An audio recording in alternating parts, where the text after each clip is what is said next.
Hi friends, నేను shopping చేద్దామని రాజమండ్రికి వెళ్ళాము. అసలు షాపింగ్ ఎందుకు అంటే ఒక స్పెషల్ డే గురించి. అసలు ఆ స్పెషల్ డే ఏంటి అంటే నేను మీకు తర్వాత చెప్తాను. ఆఫ్టర్నూన్ 2:30కి వెళ్ళాము. హైవే మీద ఎండకు జనాలే కనబడలేదు, కానీ మేము మాత్రం వెళ్ళాము. అలా వెళ్తుండగా మాకైతే రాకెట్ కనబడింది. మీలో ఎంతమంది రాకెట్ వెళ్ళేటప్పుడు ఆగి చూసేవారో కామెంట్ చేయండి. అలా వెళ్తుండగా ట్రైన్ అయితే కనబడింది. ఆగి చిక్కు బండి వస్తుంది.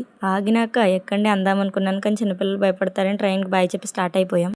ఇంకా షాపింగ్కి అయితే టైం ఉందని మా పతిగారి సోదరిమని సుపుత్రులను చూద్దామని వెళ్ళాము. అంటే మా ఆడబడుచు వాళ్ళ పిల్లల్ని చూద్దామని వెళ్ళి చూసి బ్యాక్ రిటర్న్ అయిపోయాం. షాపింగ్ చేయడానికి ఎనర్జీ కావాలి కాబట్టి ద్రాక్ష జ్యూస్ తాగేసాం. స్వీట్ తాగాం కాబట్టి హాట్ కూడా తినాలని హాట్ కూడా తినేసాం. అలా షాపింగ్ స్టార్ట్ అయ్యాం. అలా వాచ్ షాప్ లో అయితే వాచీలు అయితే చూసేసాం. అన్ని బాగుంటాయి అంటే పతిగారు షాపింగ్ వద్దని వెనక్కి తీసుకొచ్చేస్తారని ఏది కాదని వచ్చేసాం. అలా జ్యువెలరీ షాప్ లో జ్యువెలరీ, స్లిప్పర్స్ లోపల స్లిప్పర్స్ కొనేసి చెన్నై షాపింగ్ మాల్ అయితే స్టార్ట్ అయిపోయాం. అలా మాల్లోకి అయితే స్టిల్లు ఇచ్చుకుంటే ఎంటర్ అయిపోయాను. ఇప్పుడు స్టార్ట్ అయింది అసలు యుద్ధం. మా పతిగారు మాత్రం షాపింగ్ 7 కల్లా కంప్లీట్ అవ్వాలి అన్నారు, కానీ మేము మాత్రం నైట్ 9 అయ్యింది. అందుకే అంటారు ఆడవాళ్ళ మజాకా అని. అసలే మనకు ఫొటోస్ పిచ్చి, అలాంటిది మిర్రర్ చూసాక అసలు ఆగుతామా, రెచ్చిపోతాం, చెలరేగిపోతాం. ఎన్ని సెల్ఫీలు అయితే నేను చాలానే దిగేసి. అనుకున్నది ఒకటి అయ్యింది ఒకటి. ఎందుకంటే ఇంత పెద్ద మాల్లోకి వచ్చాం కానీ ఏ డ్రెస్ మాకు నచ్చలేదు. సరే కదా అని మాల్కి బాయ్ చెప్పేసి బయటకు అయితే వచ్చేసాం. అనుకున్నది ఒకటి అయ్యింది ఒకటి అయిందని ఎందుకన్నానంటే ఆ మాల్లో డ్రెస్ నచ్చలేదు, కానీ చివరికి ఆ మాల్లోకి వెళ్ళి డ్రెస్ తీసుకున్నాం. అలా షాపింగ్ కంప్లీట్ చేసుకుని బ్యాక్ రిటర్న్ అయిపోయాం. Night time Rajahmundry bridge view చూడండి ఎంత బాగుంది. వీడియో కానీ మీకు నచ్చితే కామెంట్, లైక్ చేసుకోండి. Love you all, bye.